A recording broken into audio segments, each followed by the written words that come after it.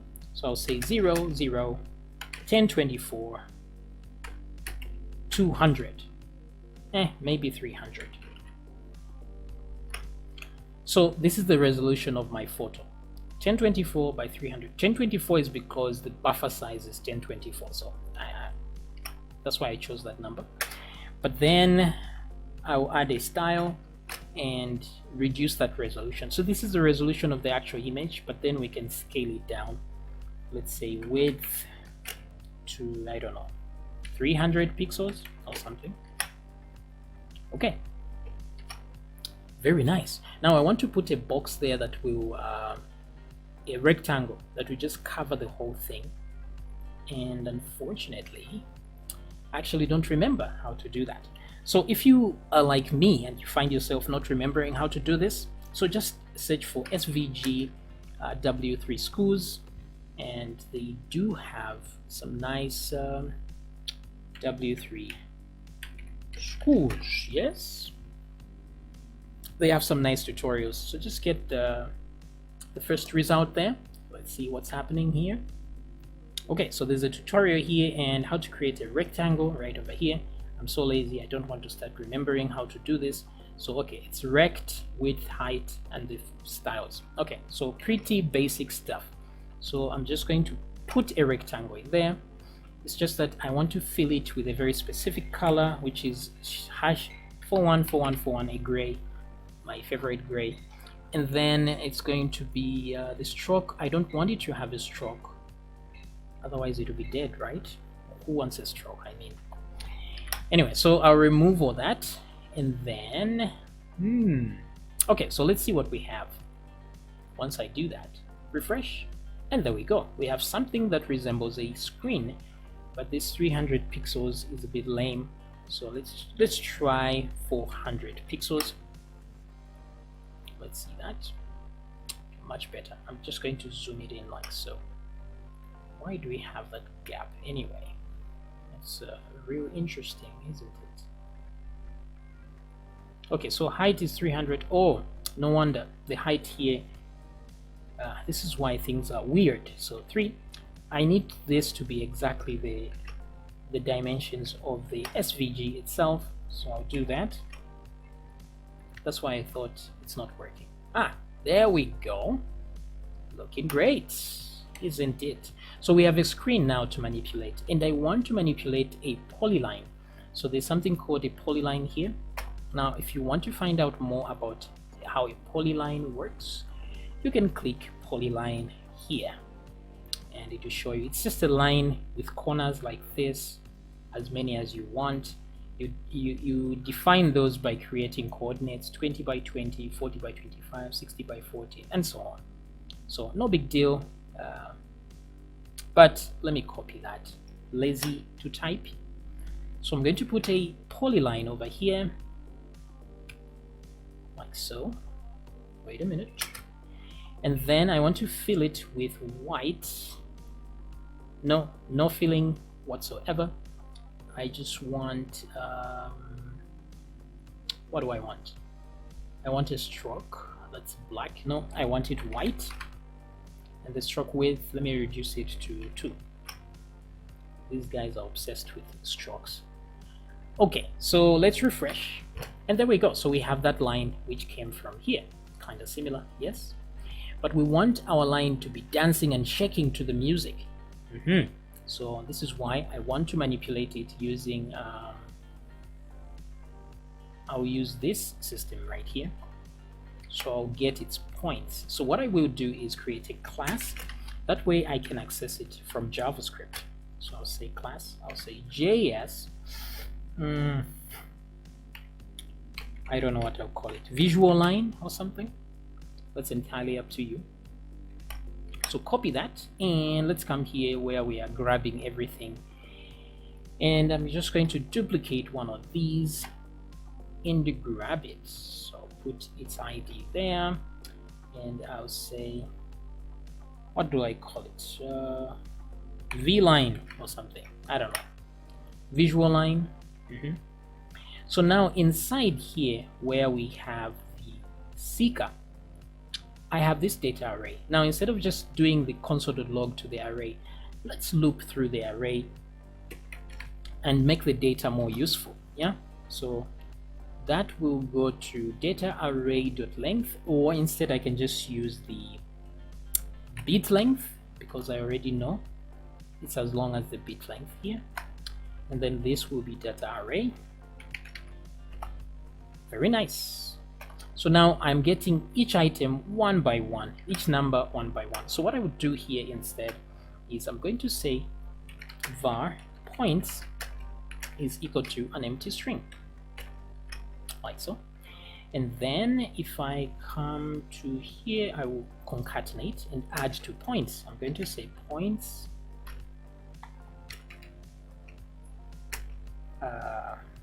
plus equals. Now I need XY coordinates, right? So what I'll do is the X is going to be the I because it's 1024. That's why I've added that 1024 width for my image. Then I'll concatenate a comma, and then I'll concatenate the actual data, and then I'll concatenate a space so that there's space between data points, like so. And then at the end here, I'm going to get the V line itself, and I'll say dot set attribute. I'll set the attribute. What attribute am I setting? That attribute is called points. And what am I setting it to? To a variable called points. We are done, boys and girls. So let's see this in action. So refresh and let's play a song. Now, isn't that awesome? I know I've made too many mistakes, but give me one more time to explain. So as you can see now, the the values here are determined by the volume. When the volume is louder, the values are louder. When the volume is at 0, you see just a line. And why is that happening? Well, like I explained, the way we handled our chain is because the gain comes first and then the analyzer second. So let's swap these two babies. Let me put the analyzer here and let me bring the gain there, so that no matter what I do to the gain, the analyzer has already done its job. Okay, so let's refresh, put the volume at 0 and play. Okay, so things are working out. So keep in mind that you can manipulate and use this data any way you want. You can create multiple visualizations. You can create different lines with different colors. It's entirely up to you. You can put 10, 20 lines here, each one getting a very specific frequency, alternating and so on. It's entirely up to you what you want to do with this data, because keep in mind that this data is just numbers, right? These are just numbers that you're getting from the analyzer.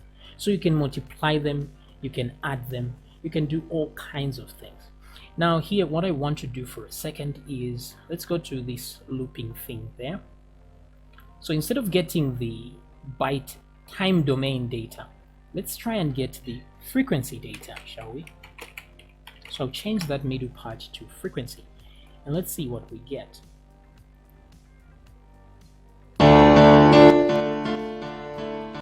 Okay, so that kind of looks weird. But the reason is, let's the song hit, maybe more of its frequency will come in. Okay, so that's the drop right there. One more time to explain, I'm sorry, and I know you want to say. Okay, pause right there. So this is a visual spectrum, but the thing is, it's coming from the top to the bottom. That's because of just how SVG is structured. The zeros at the top and the maximums at the bottom. So let me try and invert that. So like I told you, these are just numbers, so we can do anything we want to them. So here I will say something like var value is equal to, I'll set value to that, and then so that way I can manipulate value before I add it here. And here I'll just put value.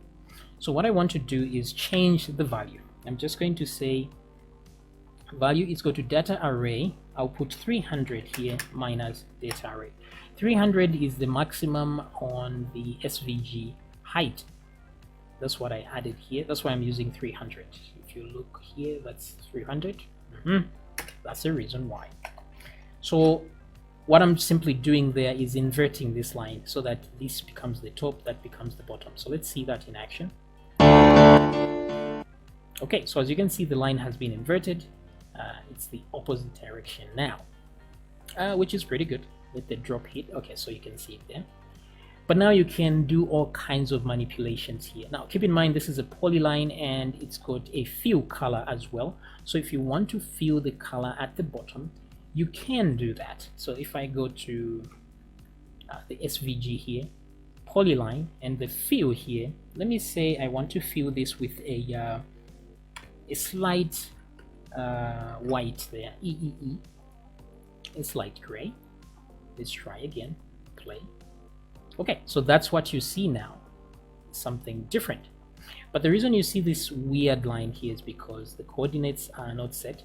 If you don't want to see this line, you can set the coordinates at the beginning to always be maximum, which is 300, which is 0,300, and then here you make sure it's always at minimum, which is 1024, 300, right? So let me show you that in a second. Let's pause that.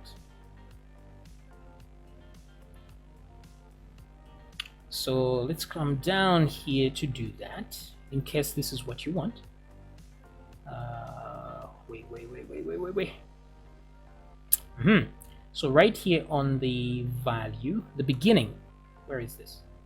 Even here, where we're putting the points. So at the beginning, I can concatenate a few points and concatenate a few more at the end. So here I'll tell it to go 0 on the x-axis, 300, which is maximum, leave a space, and then at the end here I'm going to, since there's always a space at the end, I don't need to put a space there, I can give it a coordinate of 1024, 300. So let's see what that does. Refresh. Okay, that's more recognizable, right? There we go. Very interesting stuff, eh? Okay, and also, if you go to the SVG, you can deal with gradients here, for example. There's a linear gradient, and let's see what it does. I'm too lazy to type this stuff, so I'm just going to copy the gradient that was created. It's left to right, but I think I wanted it right to left. Yeah, so you can rotate it here with x1, y1, but let me just copy this whole text here from defs, like so. Then go up here, where is this?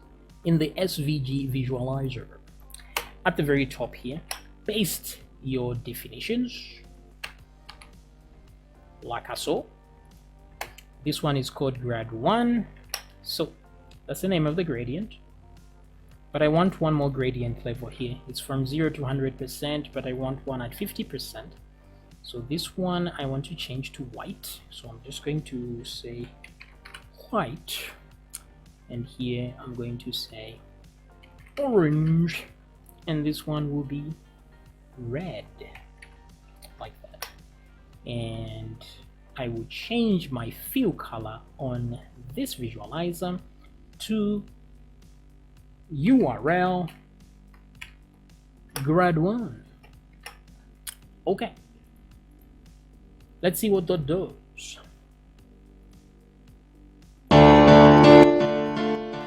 Okay, so you can see what that's doing. If you don't want to see the white at the top, you can simply remove the fill for the stroke. So you see the stroke here, you can set it to that gray color, like 414141, which will blend with the background, so you don't have to see that line, like that. Okay, so you have your visualizer there. But this is not what I want for mine. I want to do something else, because this is just data. I can manipulate it as I please. So the fill here will be none. I think a line takes less processing power. I don't know about I don't know if that's true even. Who knows? I'll put it here instead. I'll say stroke URL grad 1. Okay, so that gradient will work on the stroke itself. Let's see that in action. Okay, so just the stroke there. Okay, I like it better that way. And then I'll go down here and remove those coordinates I had added at the beginning and the end.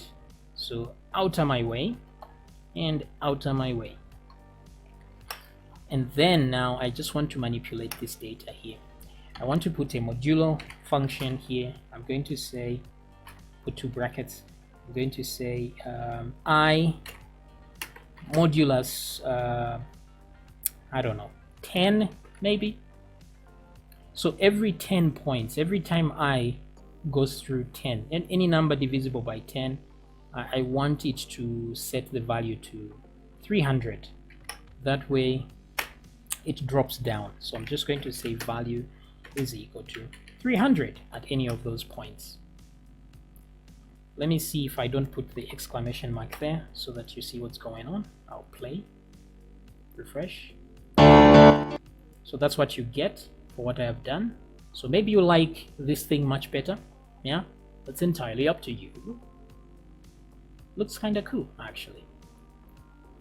But I want the opposite, so I'll put the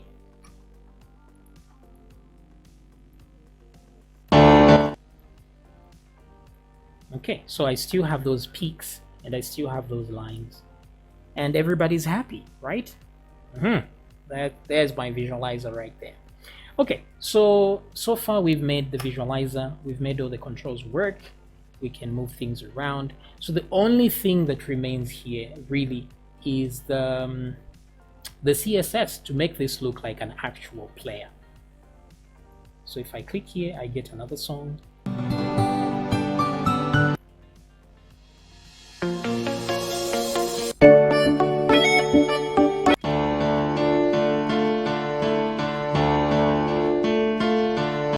Okay, so far so good. We are looking like a player. So let's just convert this to actually work like a plugin so that we can give it to a friend and they can use it on their own website. Okay, so the first thing we have to do is deal with the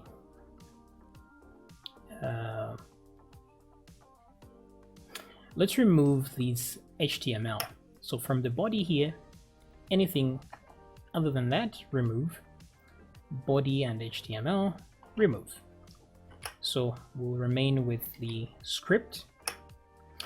So it may be a good idea to separate the script from the HTML. So I'm going to get everything from here, cut it out, remove the script tags, and then new file, paste in there, save this file as player.javascript. So player.js, save.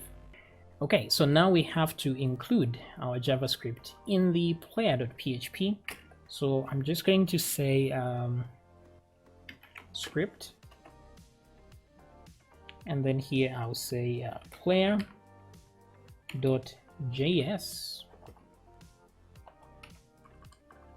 and this will be source. Okay, something like this. that way we include. All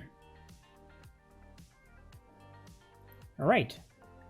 Now another problem we're going to have is that these functions like init, play, pause, and all that are going to be available on the outside. Yeah. They're going to be available if, for example, somebody in the project they are using, they also have a variable called default volume, then we'll have problems because it's going to interfere with the operation of our plugin. Maybe even a track, maybe a variable in their project as well, maybe song, maybe init, and so on. So we have to make these guys invisible to the outside world. So we'll do that by putting everything inside a function. So I'm just going to say function is equal to, or I'll say function player. Let's call our project player X, like so. So we've created a function called player X. Let me move everything over and put the bottom thingy there, shift everything over so that we can know it's inside a function. So the advantage of this is anything created here has the scope of being in here. So we are isolating this code from the rest of the user's project. Okay, so in order to be able to use this player X now, I have to create a new thing down here. I'm going to say var, and now this is entirely up to you how you want to call it. So we can just say var player. You can say PL, it really doesn't matter. So var player is equal to new player X. So we are creating a new instance of our project. So the advantage of doing it like this is, if for example I want to call seek, I don't just type seek like this, I type player.seek. That way the thing knows I'm calling this very particular function. Because the problem with having your code open like that without putting it inside an encapsulating function is that if, for example, somebody has another function named seek, what JavaScript does is it's just going to call the very last one declared. It's going to ignore every other function named seek. It won't even show an error. It will just run the last one. Then you start thinking your code has a problem. So now every function that we need to be able to access from the outside, we have to change how we are calling it. So for example, volume and seek, update seeker only works inside here, so we don't need to do anything to that. So what I'm going to say is I'm going to change this for this dot volume like that is equal to function, like so, like that. Okay, so every function that I need to access from outside, I'll need to do this. This dot next dot previous is equal to function. Okay, what else? What else? All this play, pause, stop, same thing. Init, we don't need it on the outside, do we? No, we do not. Then it's going to be this dot play is equal to function. Same thing with song, because we want to be able to access this from the song.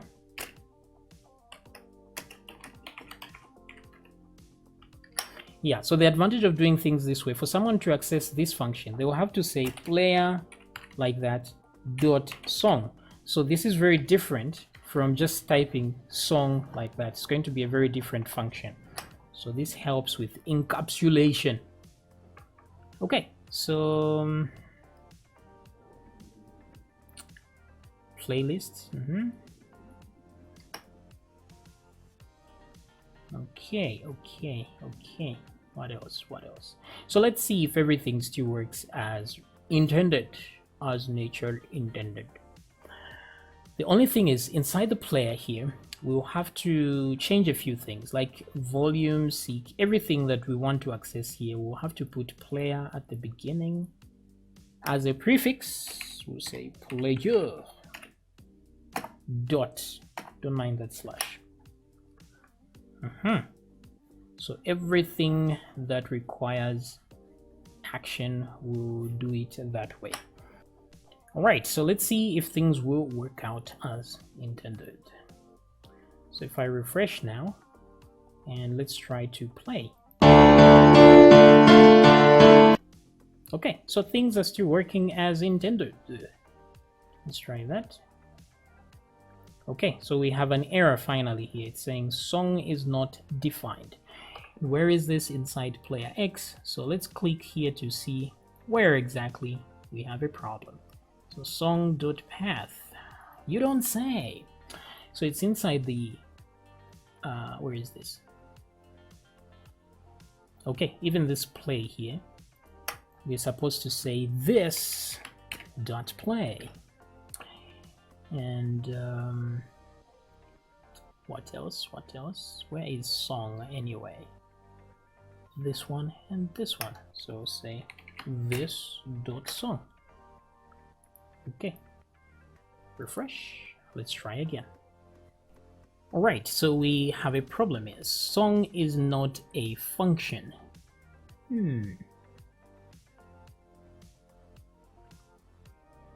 Okay. All right, so I think here we have a problem because this function is inside this add event listener, right? And this does not represent this, because outside here, when we talk about when I talk about this, I'm talking about player X here, that instance of player X. But inside this event listener, this means something else. It means, I think it's encapsulated inside this function. So it's like a function in a function. So this means something else entirely. Okay, so what I'll do here is, let me create a separate function here. So I'm going to say function,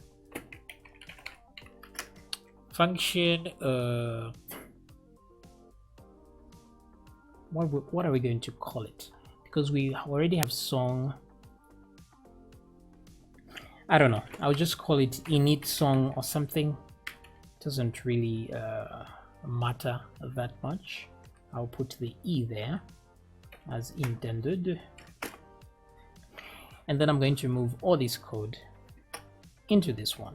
So the only reason I'm doing this is because I want to call a separate function directly here.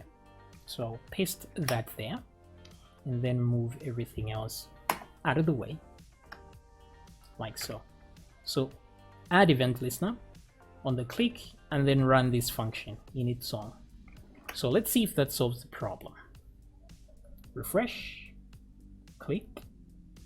So we're still having the same problem. Well, because this is still different, but we can solve this problem by binding it. I think let's bind it here. So I'm just going to say dot bind this, like so. That way we make sure that this is this even in here. So let's see if that solves the problem.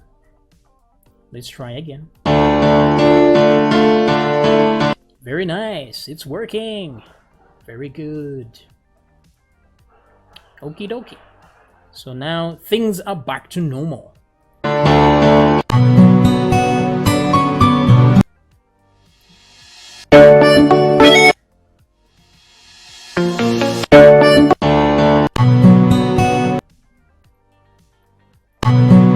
Okay, so everything seems to be working fine, and I'm very happy with the result.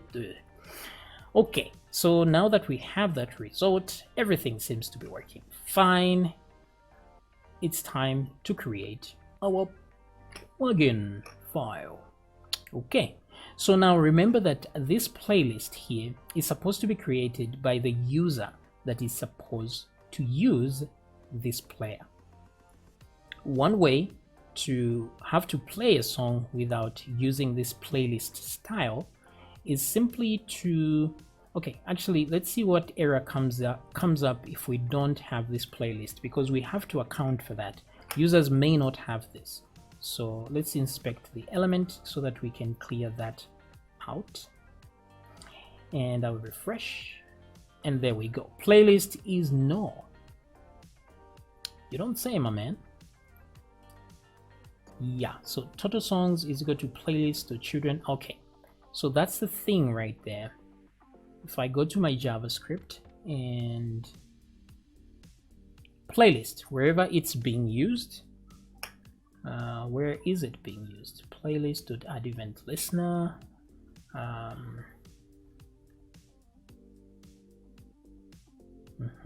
What else are we doing here? Playlist.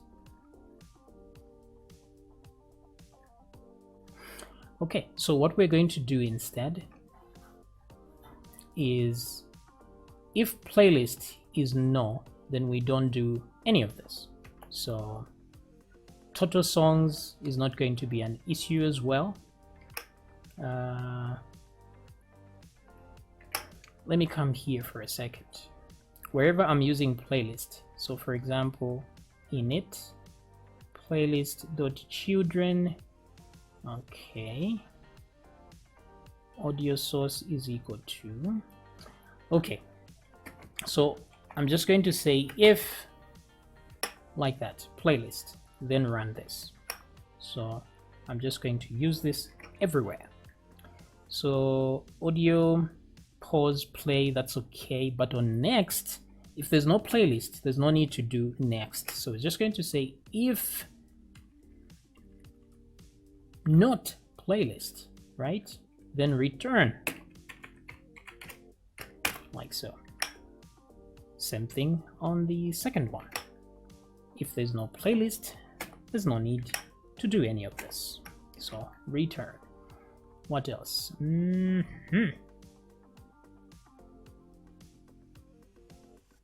Okay, so I want to see where audio source, just looking for, yeah, right here, playlist. We don't need to add an event listener if the playlist does not exist. Okay, so if playlist, then do this. I'll put my brackets there. What else? What else? So I'm looking at total songs. Yes, total songs as well. We don't need total songs here at all. So I would do this. If playlist, then we can use total songs. Let me see where total songs is being used. Where else is it being used? Okay, so we have total songs, which is fine here because if we don't have a next, we're not going to use it anyway. Same here.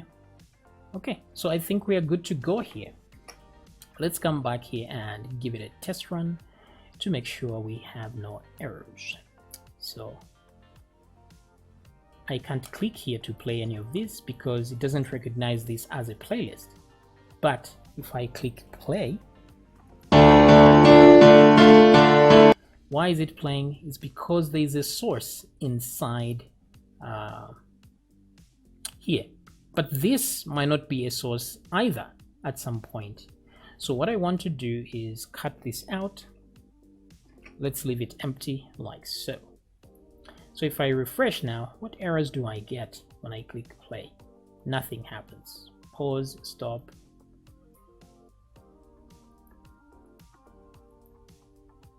Okay, nothing in there. So what we should tell our users now to do, what you should tell your users to do, is to create a script. Whoever wants to use this plugin, to create a script, and in that script, all they have to do is say player.song is equal. Actually, player.song should be just like this. You put a string in there. I think maybe .equal to would have been better. Is equal to, but anyway, it's okay. Then you do player dot play like that. Okay, now we can't do player.play anyway, so because auto run will not work, so just like that. So player.song is that. So whenever they want to change a song, they just say player.song and then add the path to the song. That's all. So here, let me refresh, and now I have a path to a song and click play. So if I change the path to this song, then I'll play a different song. So let me try this one. Change this path. So that's how this plugin is going to be used. Just type in player.song and that. But if they don't want to do this kind of thing, they can just create a playlist like this, and it will be recognized as an actual playlist, and things will start working. So refresh, play. Okay, so 2 ways to do that, but now the next and previous buttons don't work because there's no playlist. But if somebody doesn't want to do it like this, all they need to do is make sure they have a div with a class of playlist, player playlist. Oh, this is not playlist actually. It should be like so. Playlist, yes, let's change that in here as well. So they should have a div of class playlist, and then have divs that have songs in there with the path to those songs. That's all. So we can refresh now, and it will recognize that there's actually a playlist, and click play. And also here.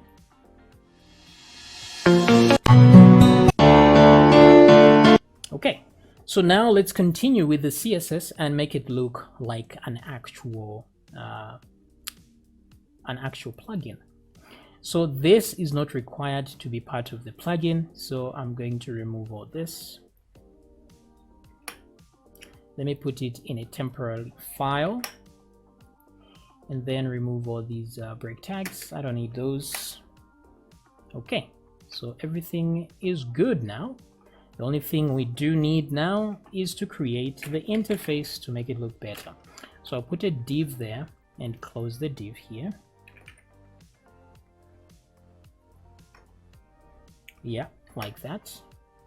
And then I'm going to add a class to this one. Call it player_container. Player container, and SVG. What else here? I don't need to see this, so let me make this one line just to clean things up a little bit. And then this is the volume, JS volume, JS seek. What else? The buttons here and there. Okay, so things are okay. Now the thing is, I have a file here which you find in the description, in the link in the description. Let me find it. The file is called icons. So the icons file, let me just load it, right? Okay, remove that. So this file has got icons that I got from the internet. So I got these from icon monster. So what you do, for example, I'm looking for the next what's this, next icon. So I'll click next, and it will show me these. But this is none of what I'm looking for. I'm looking for this. So click there, and then accept the agreement, click embed, and this is what I wanted to get. So copy that, and then I put them in here like that. So they're SVGs. I just use them for icons there to make it look better. Then I put type here. Not really necessary, but just for me to know what icon this is. Like so. All right. So now that I have all the icons I need to replace my buttons with these icons. So let me begin with, hold on a second here. Okay, so let me begin with play. So I'll select play here and go to the player.php, and I want to replace this right here.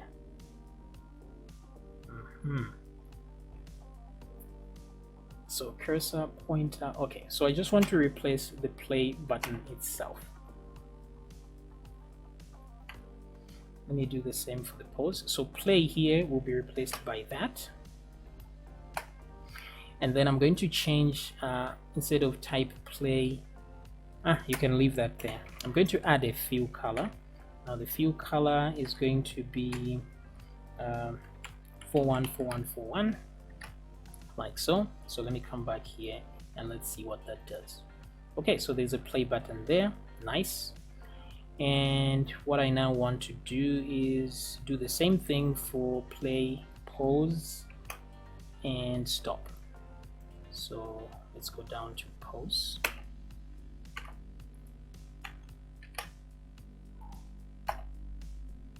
Pause, and then stop. Let me get the stop. Okay, what else? Next and previous. Now next, I don't have a previous one. I couldn't find one on that website. So I'm just going to use the next and rotate it. So like this, and do the same thing here.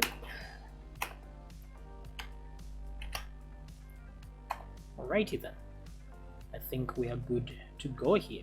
Now let me copy the fill color here, copy, and paste it on all these SVGs.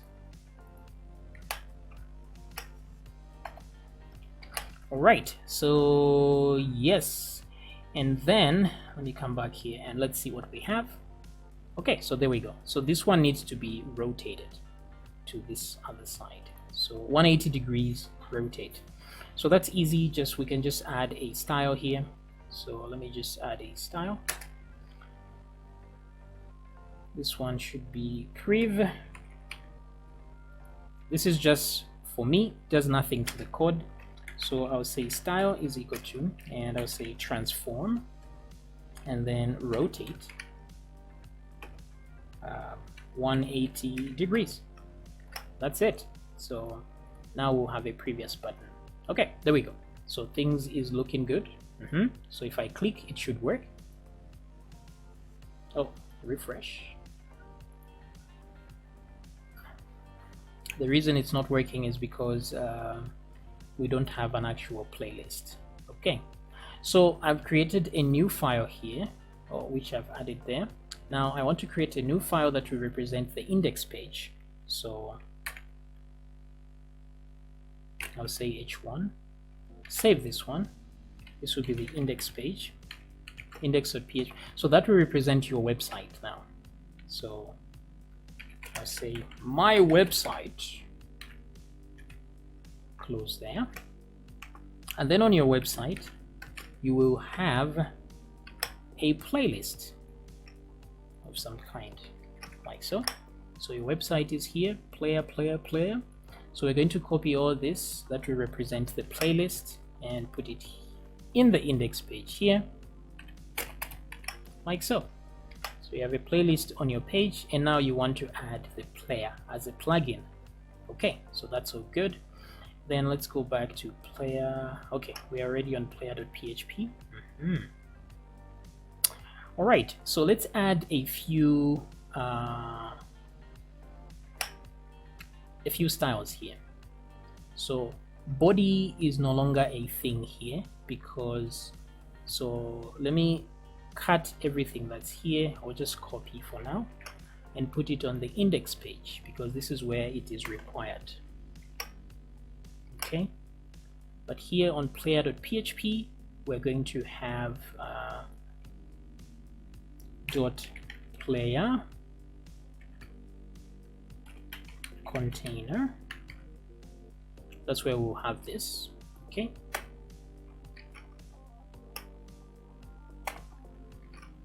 Alrighty then, so let's add some more stuff. So first of all, I'm going to say margin auto, and then width, maybe I'll say 100%. Max width, let's give it a cap there, 400 pixels. And what else? Background color, it's going to be EA. I think that should work well. All right, so let's see what's going on. Refresh. Okay, so we're in the center, everything is good here. And what we want here, we want this to fill out that space. So this one will be 100% as the width. So let me come back here again. Okay, that's much better. It's looking more like a player now. And then let me get the volume control. That's a class name. I'm going to say float. Actually, volume control holder, something like that. So let me create a volume control holder here, which will be a div, and then close that div. Class volume control holder. Now inside here, I want to put some other icons. I want to also put, okay, I'll put that in the end, no problem. Let's get the seek. This one I want to float, just tell it to float to the right. Now let's do one for the seek. So seeker. So this one, I just want it to have a width of 100%. And what else? I think that does it. Refresh. Okay, so a volume here, this one there, play. Let me leave a few spaces here. So what I will do is the entire controls, all these from the, wait a minute. From the seeker here, I'll put a div and then push everything inside, including that, and then close the div. So this div is going to be of the class name JS controls holder. So I just want a padding there, that's all. Padding, I don't know, 6 pixels or 10 pixels. It's entirely up to you. Okay, so that things are not so much on the edge. All right, and then the SVGs now. So I can say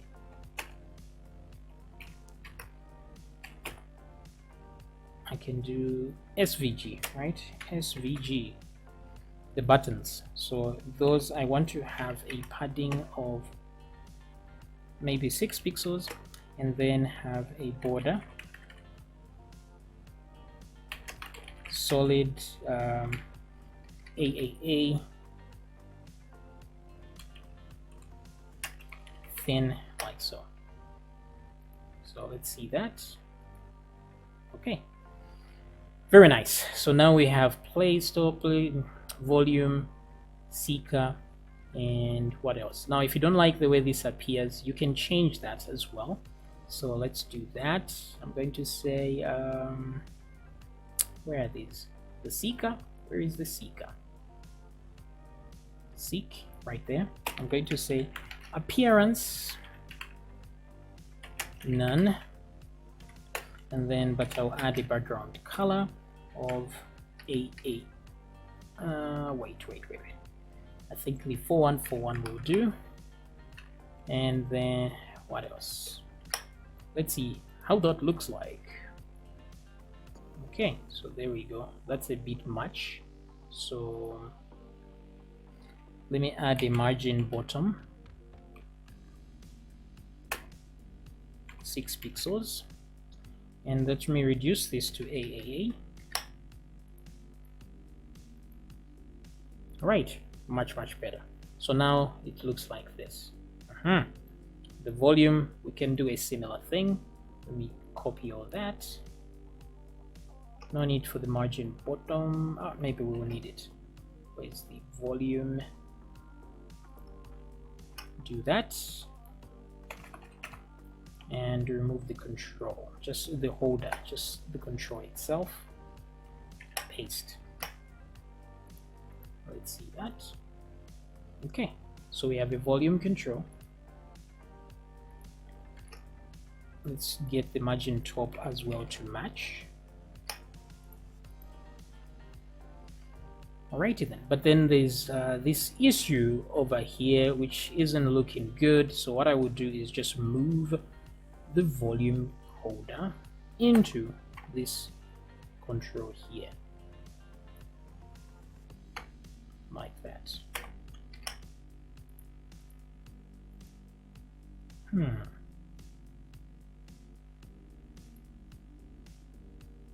Volume control holder. What else is on volume control holder?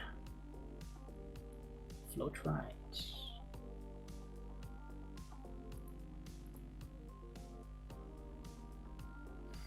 All right. Anyway, this is up to you how you want to do it. Let me undo this. I don't like how it's extending to that side.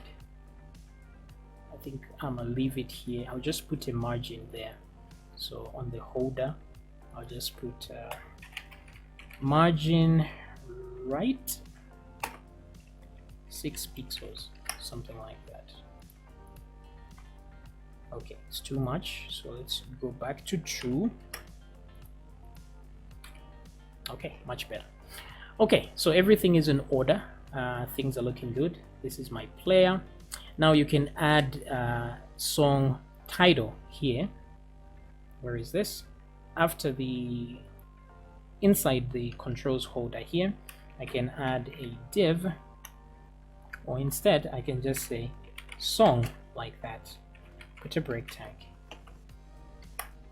so that we know what song is loaded at that time. But let's put a break tag before it. Okay, maybe a couple more.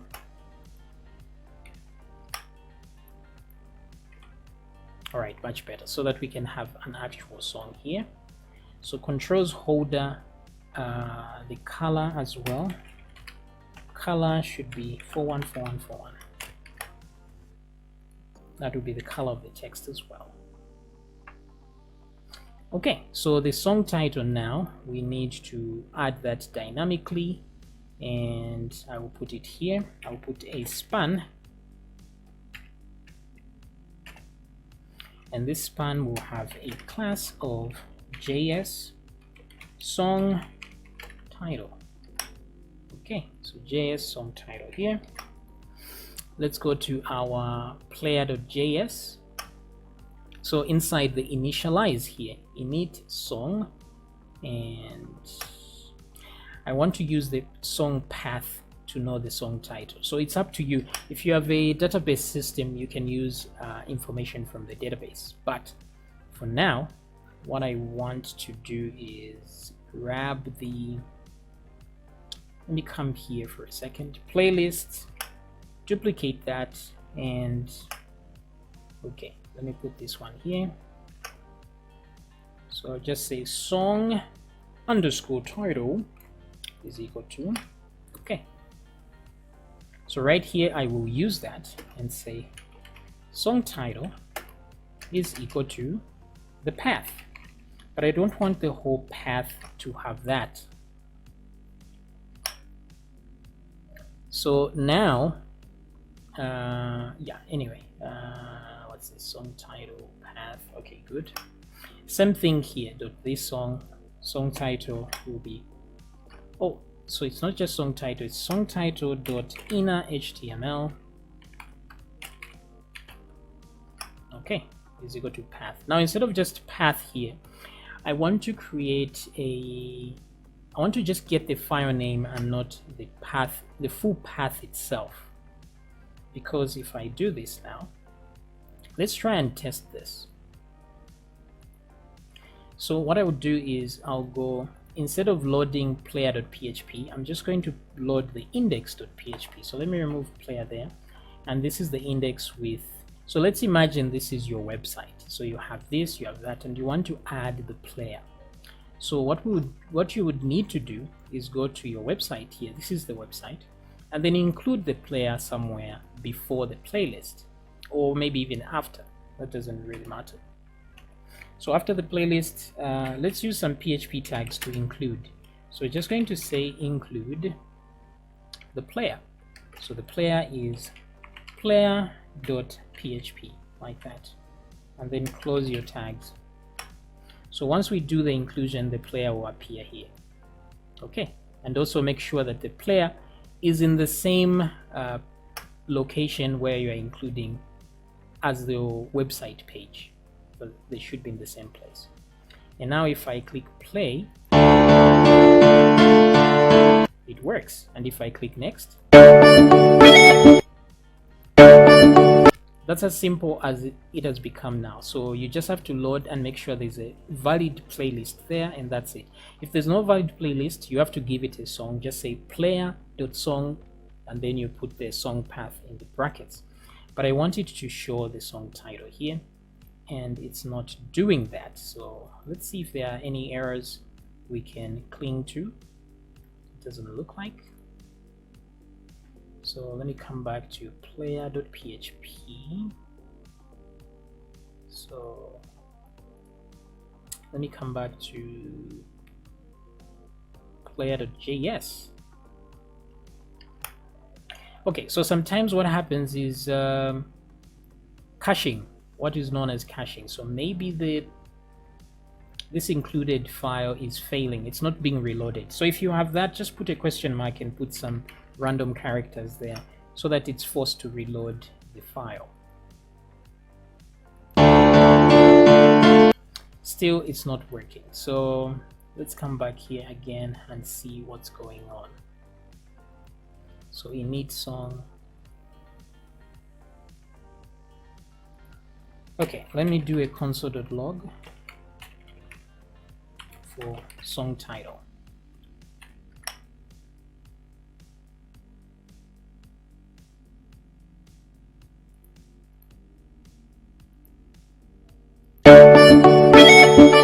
So it actually works there.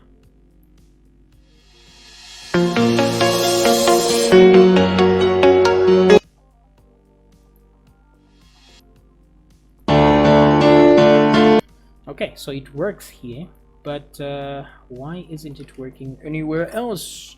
I needed to work on the init as well. So there's init song.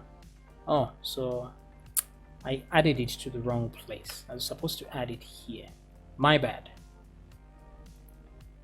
So let me add it here.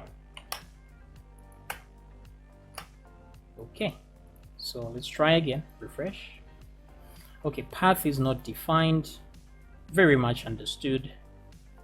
Song title is equal to path. Where is the path here?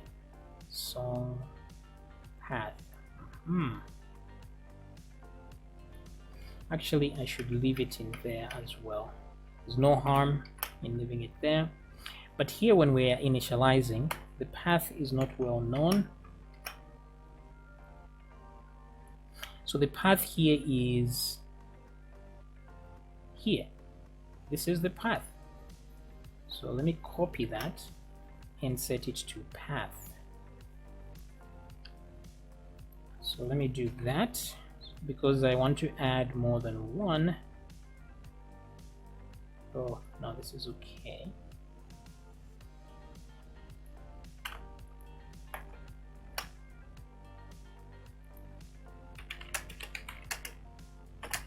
Like so. And let me put that in there as well.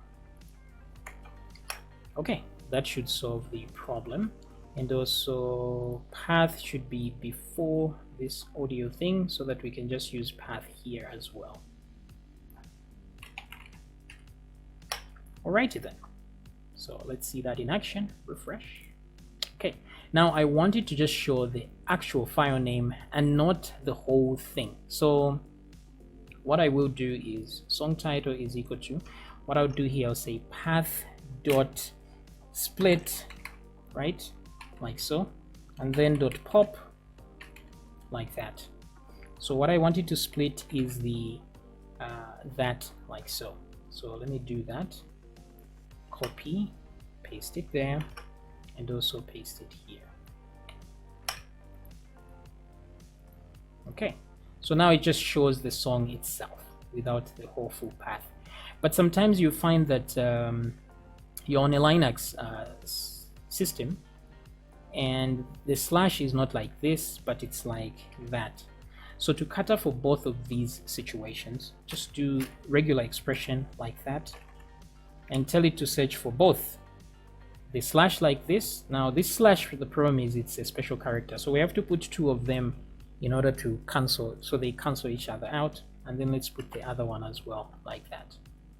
So that searches for either this type or that type, which is much better. Okay, so let's come back here and refresh, and there we go. Let me just leave a space in the player.php right on song title. Where is this? Where is song title, please? Okay, leave a space there, or I can put non-breakable space like so.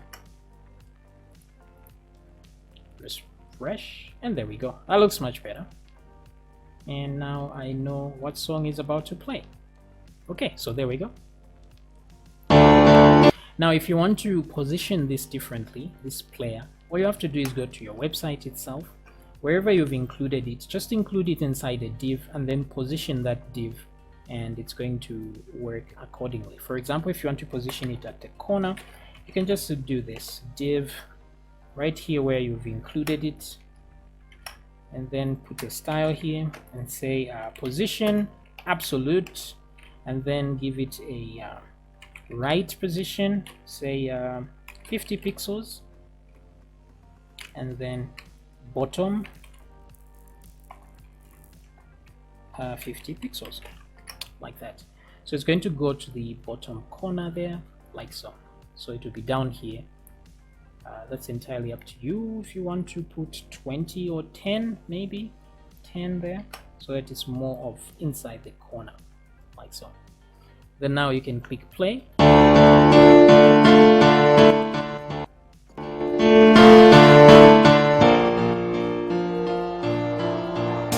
Alright, so that's how you include your plugin in a website. Just make sure there's a playlist and you include it like that, and make sure that the player.php is in the right file, and then is in the right folder, sorry, and then you make sure that player.js is there as well as player.php in the same folder as the page you are putting it on. And that's practically it. The only issue I have for now is my volume here. It doesn't show me the percentage, so let me fix that real quick. So first of all, I'll remove this div because I don't want it to move to the corner. I just want it in the center. And then let's do that final thing. So let me go to player.php and change a few things here. So right where there's this volume control, I'm going to put an item here. Actually, if I go to my icons.php, there's a speaker there, so I'm just going to copy that speaker and put it right here. I'll reduce it to 20 height and 20, like so, and then come back to the icons again, and there's mute, so I'll copy that as well and come back to player and put it right here.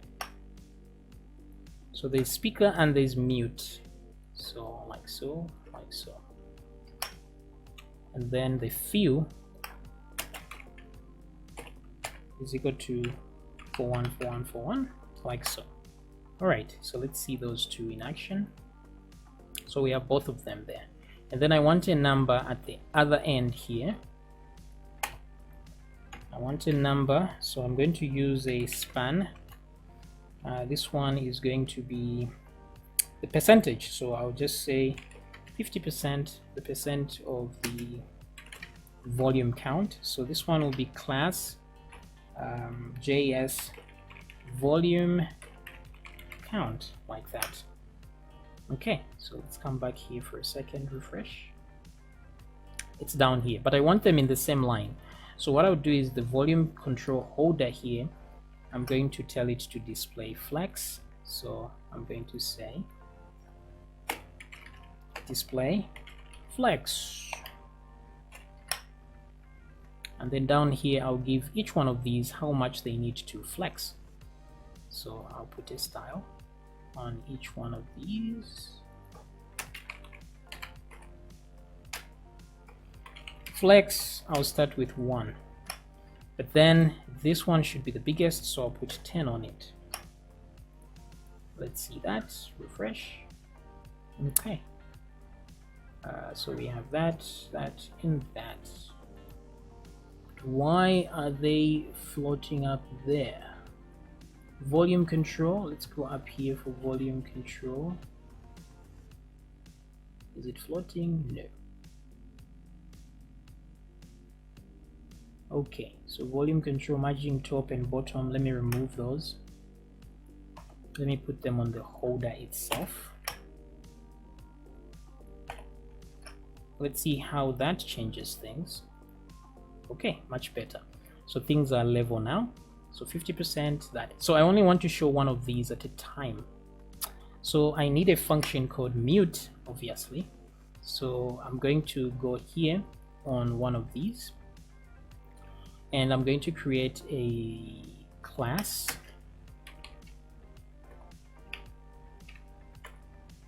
So we'll start with the mute should be off. So I'm going to use the hide class. Here it's going to be empty like that. Okay, then when we click, so I'm trying to say on click, what should it do? It should go to player dot mute, like so. Okay, so that's it here, and then there's JS volume count there. Okay, so let's go to our JavaScript and deal with the storm we've created here. So I'm going to first here create a function called mute. So I'm going to say this dot mute is equal to function. Okay, and all I need to do is say audio. Actually, let's use the gain. Gain node dot gain is equal to 0, like that. No, it's gain dot value, sorry. And then once we put it at 0, what I will do is get a I'll say var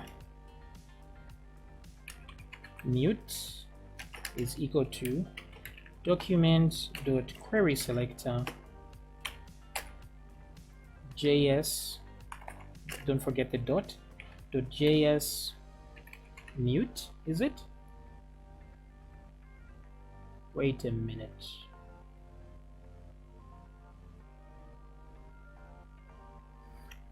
Let's put mod in there because there's mute and unmute. So if, let's put an if statement here. I think either way it doesn't matter, the gain should be 0. So I'm going to say if mod is equal to mute, like that. So if mod is equal to mute, then I'm going to say e.target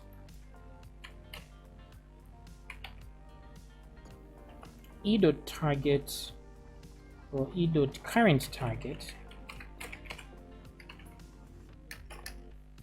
to make sure it's the one that has the event listener that we are getting. So e.current target dot class list dot, so this is the Now if I click on the mute button, I've clicked on the mute button here, that's why the mod is mute. So I want that one to show, so I'm going to say dot remove the hide thingy there.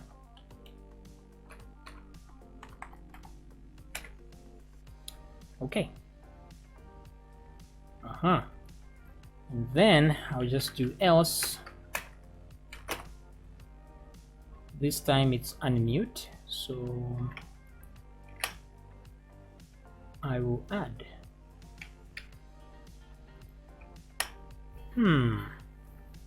This won't work very well. So let me come back to player.php and see if I can just add a class to these guys. That'll be easier on everybody.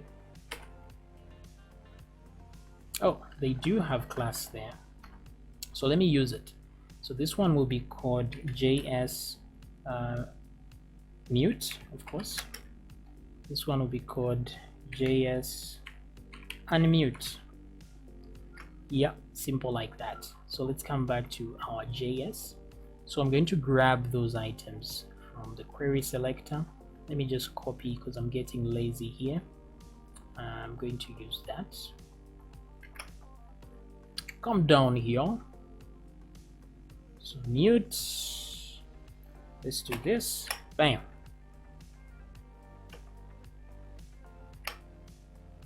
So I'm going to say mute, JS mute,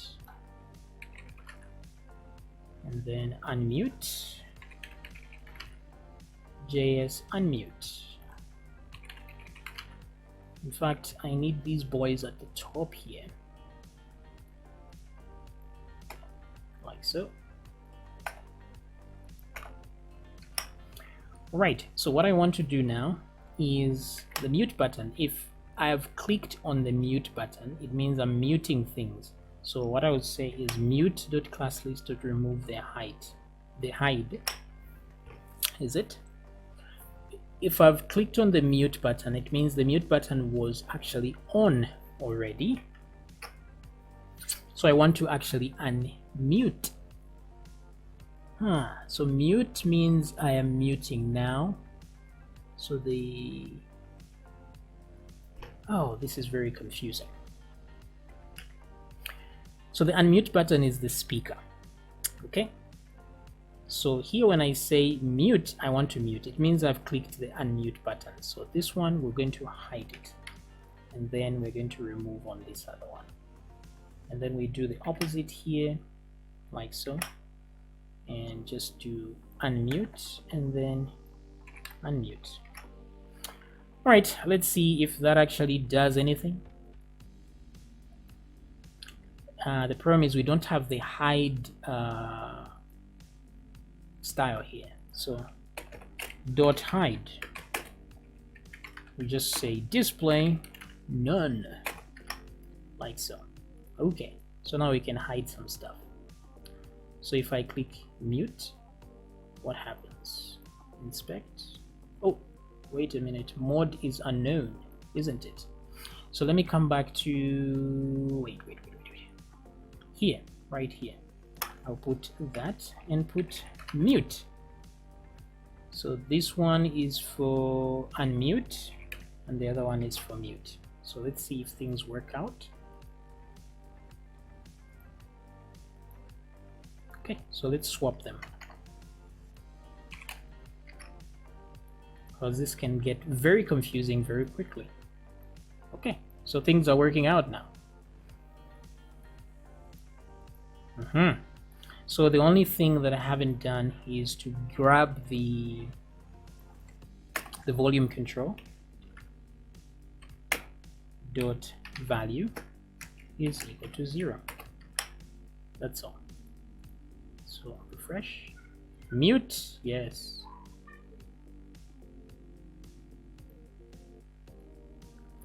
All right, so it's entirely up to you here what you want to do. So if somebody moves the volume for some reason, whatever reason,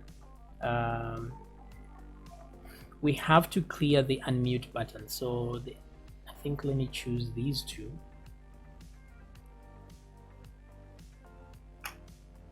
Let me copy that. So where is volume? So volume is right here. So if somebody moves the volume for any reason, we have to unmute everything. So let's do that here. Hopefully it works. So mute and then do that. Aha, that's what I wanted. Things are working well. Okay, very nice. So let's test this out. Mute.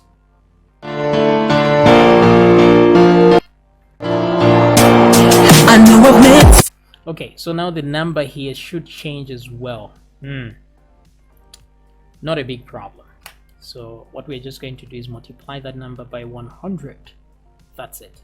So here I'm just going to say on volume here, I'm going to get the JS volume count.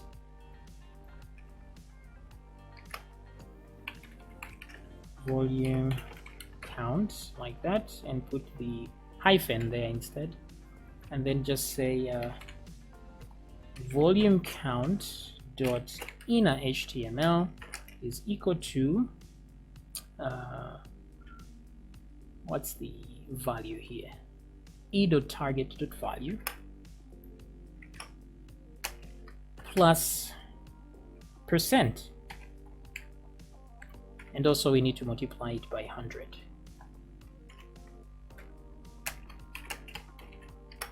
Okay, so let's see that in action. Okay, there we go. Now you see somewhere here it shows decimal numbers like that. Not pretty now, is it? So what we need to do is parse it as an integer, because integers do not have decimals. So okay, none of that. Very good. So you see we're going to 200%. All right, so everything is working now. Everything works.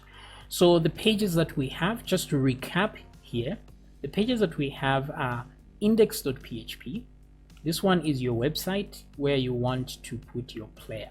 So all you have to do is make sure that your player is included like that.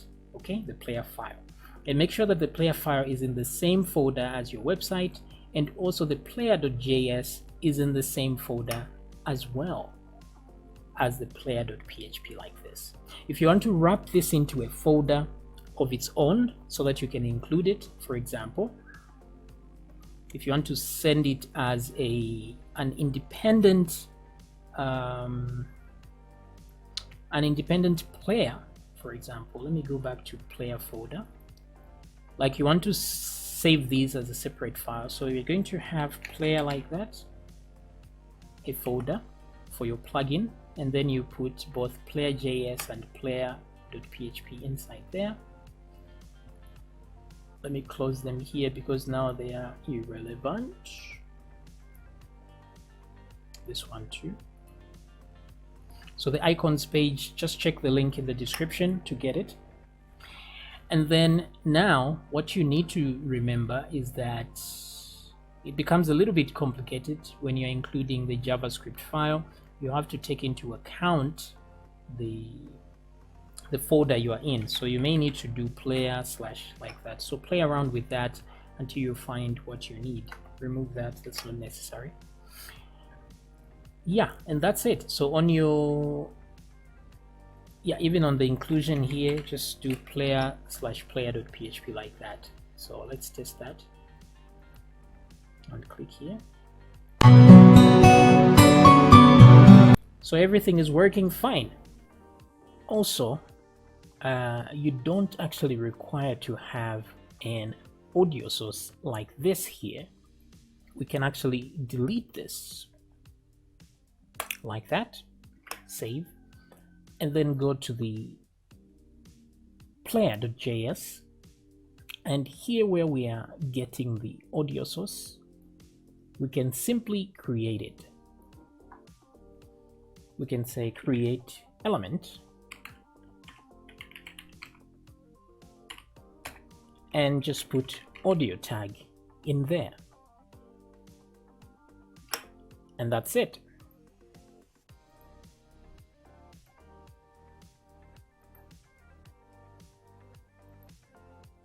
Oops, it's not working.